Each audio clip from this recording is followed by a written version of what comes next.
Assalamualaikum warahmatullahi wabarakatuh. Perkenalkan, nama saya Lardata dari Prodi D3 Analis.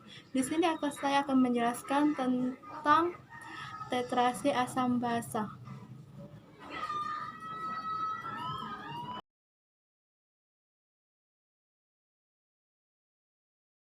Titerasi. Titerasi adalah sebuah metode yang bisa digunakan dalam menentukan suatu konsentrasi sebuah larutan dengan cara meneteskan larutan yang akan dicari konsentrasinya atau analit, lalu juga dengan sebuah larutan hasil standarisasi yang sudah bisa diketahui konsentrasi dan volumenya atau titratnya. Pengertian titrat asam basa. Titrat asam basa adalah penentuan kadar suatu larutan basa dengan larutan asam yang ingin diketahui kadarnya atau juga pada sebagainya. Kadar pada suatu larutan asam dengan larutan basa yang akan diketahui dengan didasarkan pada sebuah reaksi netralisasi.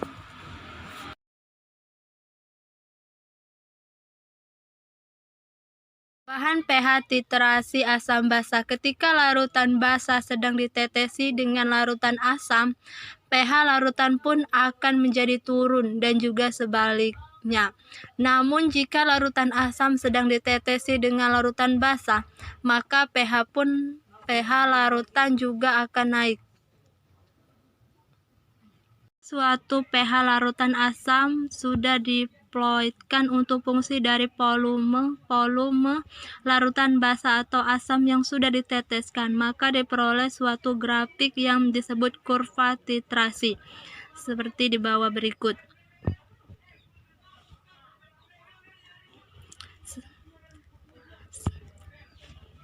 Sehingga kurva titrasi bisa menunjukkan suatu perubahan pH larutan selama proses titrasi asam dengan basa berlangsung atau juga sebaliknya. Namun bentuk kurva titrasi sendiri mempunyai karakteristik tertentu yang tergantung pada kekuatan dan konsentrasi asam dan basa yang bereaksi. Inilah warna indikator yang digunakan untuk menentukan suatu larutan asam atau basa, perubahan dari suatu asam dan basa. Ini contohnya, indikator kuning metil, troyek pH 2,4 sampai 4,0. Warna asam merah, warna basa kuning.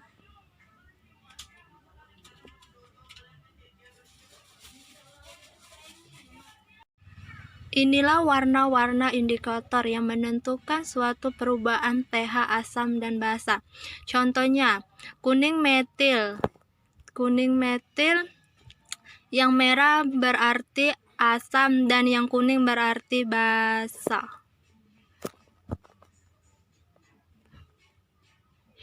Selanjutnya kita akan menentukan perubahan pH. 1. Titerasi asam kuat dengan basa kuat. 2. Titerasi asam lemah dengan basa kuat. 3. Titerasi basa lemah dengan asam kuat. 1. Kita akan menentukan titerasi asam kuat dengan basa kuat. Contohnya kurva titerasi yang di bawah ini. Jadi kurva di atas bisa kita simpulkan bahwa contoh perubahan pH adalah sebagai berikut. Jika pertama kita lihat pH larutan naik demi sedikit, perubahan pH drastis akan terjadi ketika pada titik ekivalen.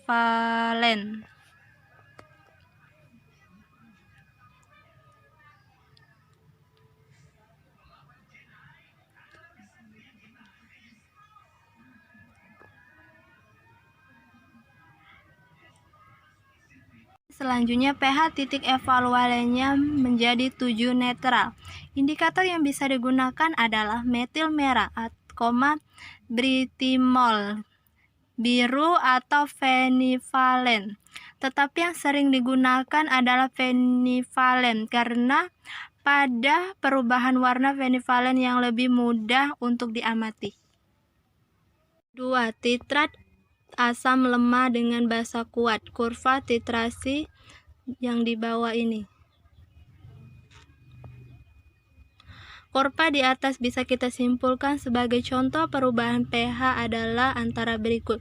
Bisa kita lihat titik evalualnya terletak di atas pH 7, yaitu antara 8 dan 9. Lonjakan pH pada sekitar titik evalualen lebih kecil, namun hanya sekitar 3 satuan, adalah dari pH plus minus 7 hingga plus minus 10. Indikator yang biasa digunakan adalah veluvalen. Metil merah tidak bisa digunakan karena perubahan warnanya terjadi jauh sebelum tercapai titik evaluannya. Titrasi basa lemah dengan asam kuat. Kurva titrasi basa lemah kuat asam. Kurva di atas bisa kita simpulkan bahwa contoh perubahan pH adalah antara berikut. Bisa kita lihat titik evaluan berada di bawah pH 7 adalah antara 5 sampai 6.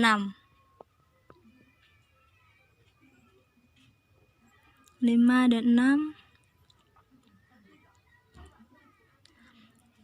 Pada lonjakan perubahan pH pada sekitar titik evaluan hanya sedikit, sekitar 3 satuan, adalah pH plus minus 7 hingga plus minus 4. Indikator yang bisa digunakan metil merah. Phenolphthalein tidak bisa digunakan karena ada perubahan warnanya, akan tetapi jauh sebelum tercapai titik evaluan. Faktor-faktor yang mempengaruhi titrasi. 1.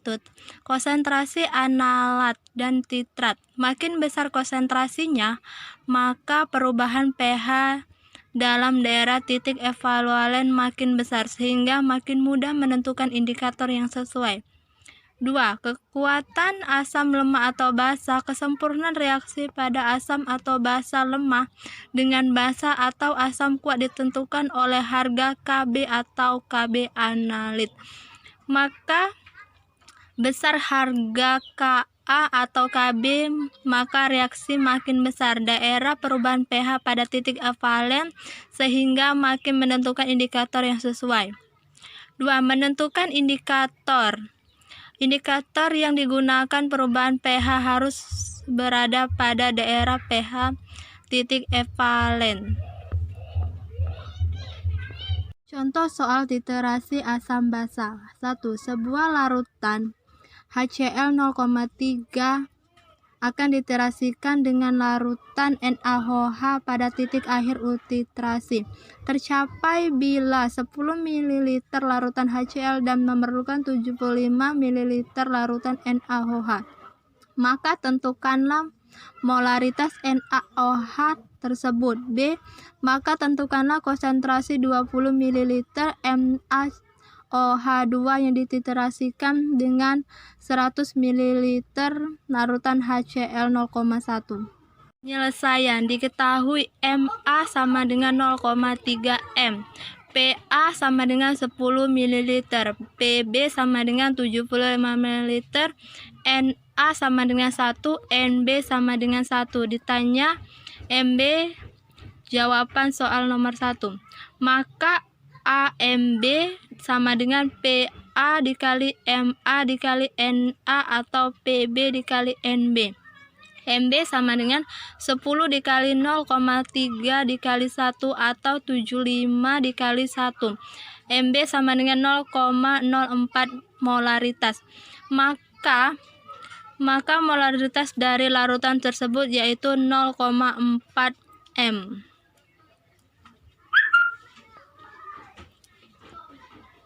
Soalnya B, maka B sama dengan VA dikali MA dikali NA sama dengan VB dikali MB dikali NB. Maka 100 kali 0,1 dikali 1 sama dengan 20 dikali MB dikali 2.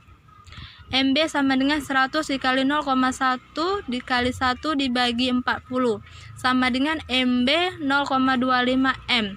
Maka konsentrasi dalam larutan tersebut yaitu 0,25 mb. Sekian dari saya. Apabila ada kata-kata yang